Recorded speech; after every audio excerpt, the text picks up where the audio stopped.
Hello, everyone. Welcome to Mining Now. Today on the show, we have a gentleman.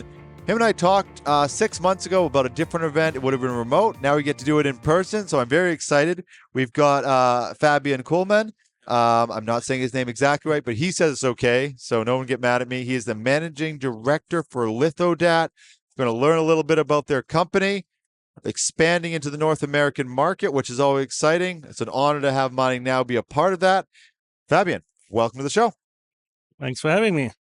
I'm saying it Coleman. I know that is not the right. You're saying it's fine, but I would like to get it right. How do you say your last name properly? You can pronounce it Kohlmann, but Kohlmann, it works. Yeah. Everyone calls me that. I'm fine. Okay, fair enough. As long as you're okay with it.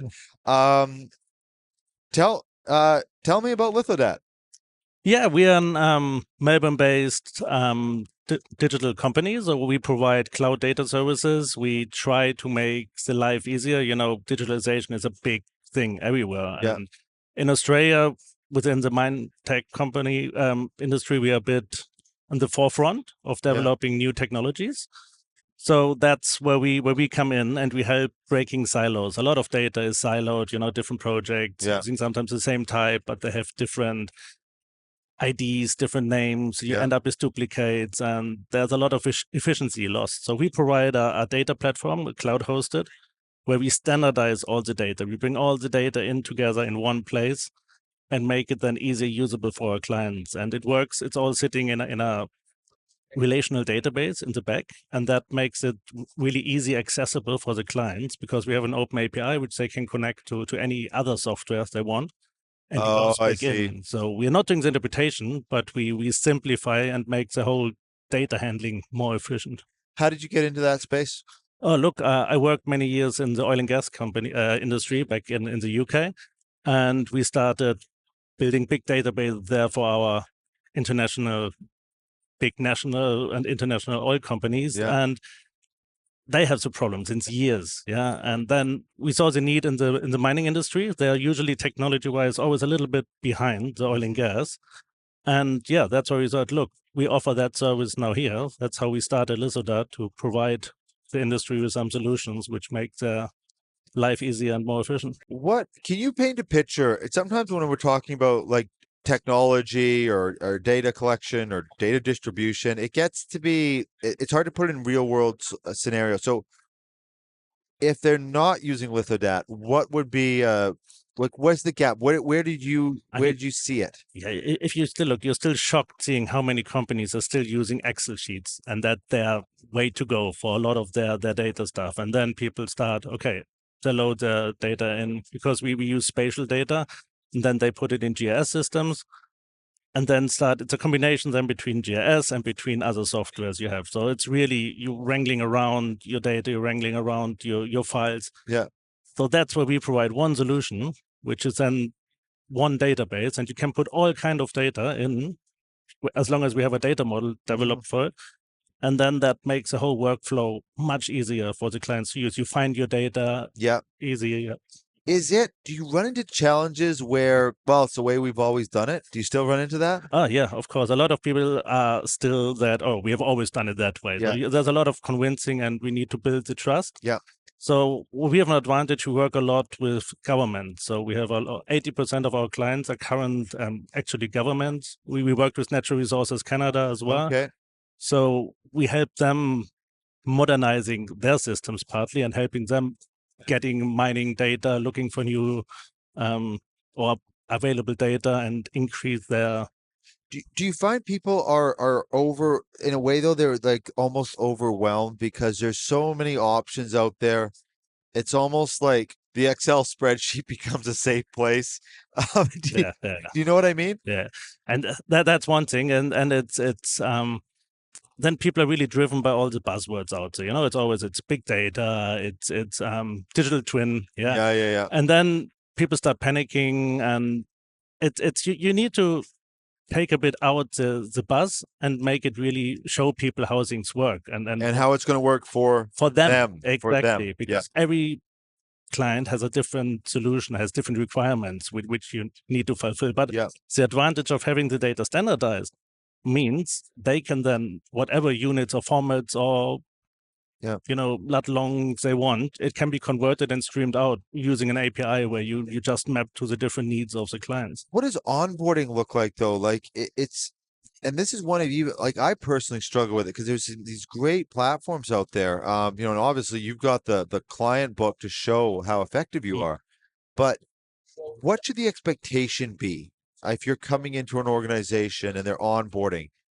I'll give you an example. There's a company that focuses on safety, and their onboarding it takes years essentially. It's a whole shift in culture.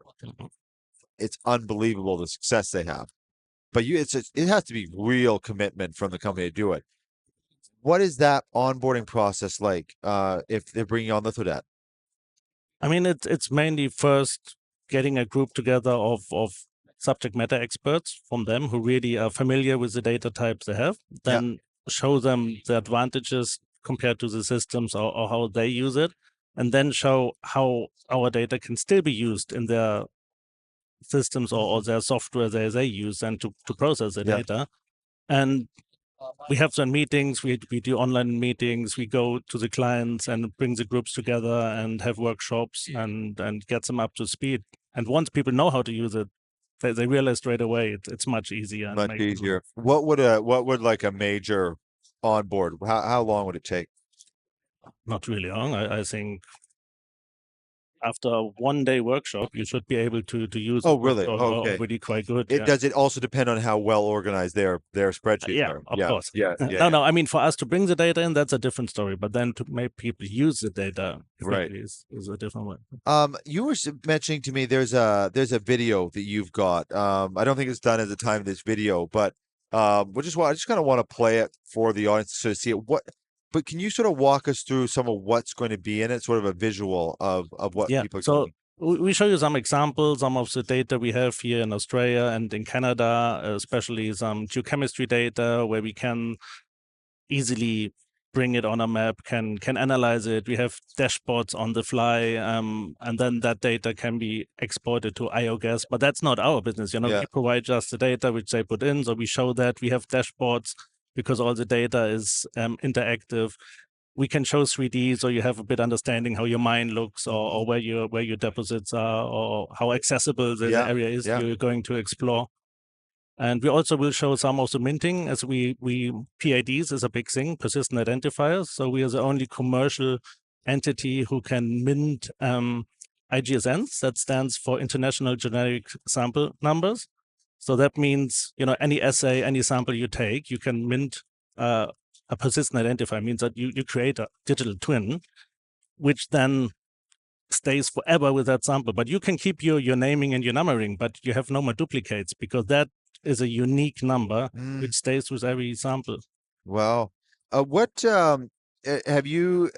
Is there any recent projects like? I mean, we get a huge audience in the U.S. and in Australia and that, but we're in Canada, so we might as well. Any examples of Canadian data? Canadian data. Oh yeah, we have for example, we take a lot of the public available data and clean that and standardize that. Yeah. So we have implemented in our system the whole public available geochem data from British Columbia, but also from Ontario. So you have a really dense network of samples. So we got them from the surveys, but that data can be accessed in our platform as well than from our client.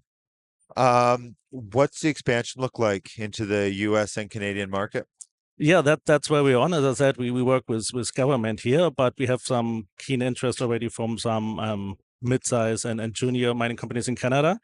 We hope to get more clients here, especially also on a local scale where we provide solutions to help people handle their exploration data.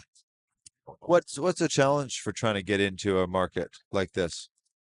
You need to build trust. It's always that. And I mean, if I compare the Australian mining industry compared to what's going on here in Canada, it's a challenge I see is the Australian miners are more open for new technologies, for clouds and things. So there's a Australia comes like our client base in Australia is just they're unbelievable. Like, and I truly mean unbelievable. They want to know what the stats are, they want to know what the value is, and then they want to get it done.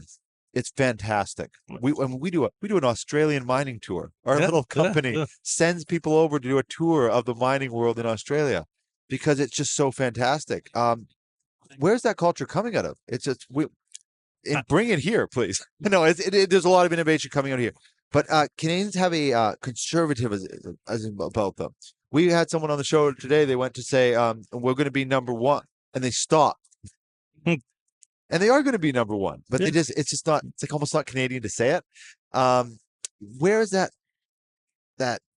this passion for adopting new technology coming out of? Where do you see it coming out? I think it must come from the mindset, the Australian mindset we have in Australia, that we are isolated, so we want to do things really well and as efficient and as good as possible. And I think that's where the drive for new things and for innovation is. That isolation sort of creates like a need, like we got to keep talking, we got to figure this out. Nobody's coming here to help us, right? Yeah. I also have another theory. When you get good weather for more of the time, you can play around with stuff more. We have about 6 months of the year we just need to survive. We just need to live. We don't got polar bears and grizzlies, but we got a lot of poisonous animals in Australia. Yeah, no, you don't want to go to a hike barefoot in Australia. Are you pretty optimistic about the North American market for you? No. Absolutely, I think so. Again, as you said, it's a bit more conservative, so you have to convince people a bit more. But I think once people start seeing what we do and see the solution and the potential, there is a big chance, and I think it's a no-brainer not doing it and adopting these new technologies. And last question: any big plans after? When do you head back? We're heading back on Thursday, but we're going down to Mexico first, meeting some clients, and then on Thursday. You're leaving now? Tomorrow. Tomorrow, so Wednesday. It's a quick. What is trip. Today? Today's Tuesday. Let's redo that. That's great. We corrected on the show. No, we're flying on Thursday out. Today is Tuesday. Oh, you're flying out to Mexico on Thursday. Yeah. Oh, I see. I got you. And then we fly back on a week later. Oh, okay. I thought you were saying you would just. I was like, wow, that would be. You do not mess. That's why Australia is doing so well. It's that type of work ethic. Fabian, great to have you on. We talked 6 months ago, maybe. Yeah. Chat about you being on the show. Now here we are. So great. In Canada again. And in person. That would have been a remote. This one's in person. It's perfect. Even better. Worked out. Okay. Thank you, sir. Thanks. And thank you, everybody, for watching. Of course, check out Fabian's. We've got your LinkedIn. We put that on. People can connect directly with you. We have the Lithodat website and the LinkedIn. So follow them on there as well. Thank you, everybody, for watching. We'll see you on the next episode of Mining Now.